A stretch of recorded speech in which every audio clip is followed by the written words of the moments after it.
அண்ணே இது என்னன்னு கொஞ்சம் பார்த்து சொல்லுண்ணே. பரத் ரூம்ல வரத்து உன்னை வேணா ரூமுக்கு கூப்பிடாண்டா இந்தடா. படிக்க தெரிஞ்சா படி. இது பரத் ரூம்ல பவித்ரா ரூம். தங்கச்சி தான் மெசேஜ் வந்துருக்கு. என் தங்கச்சி இவனுக்கெல்லாம் மெசேஜ் பண்றாளா? என்ன டேஸ்ட்னே தெரியல இந்த பிள்ளைகளுக்குலாம். கருப்பா இருக்க பையனுக்கு தான் கல்யாண பொண்ணு கிடைக்கும். there is no space for new message வருது. அப்புறம் என்ன ப்ரோ? அப்படினா முகரைக்கு யாரும் மெசேஜ் பண்ண முடியாதுன்னு அர்த்தம். அனுப்புறவன்ட போய் கேளு. இங்க வந்து ஏற பொளந்துற போறேன். டேய் மாப்ள இந்த மெசேஜ் அடிக்கடி வருதுல, என்னன்னு பார்த்து சொல்லு. பேண்டியலோ மாப்ள, நீங்க பேண்டியலா பேலலையான்னு கேக்குறாங்க மாப்ள. நான் பேண்ட என்ன பேலாட்டி போனா அவனுக்கு என்னடா? எல்லாம் ஒரு சின்ன வெரிஃபிகேஷன் தான் மாப்ள. வெரிஃபிகேஷனா?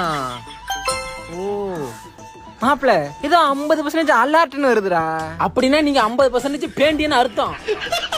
இன்னும் 50% எப்ப பேலியன்னு கேக்குது. ஓ அதுதானா இது?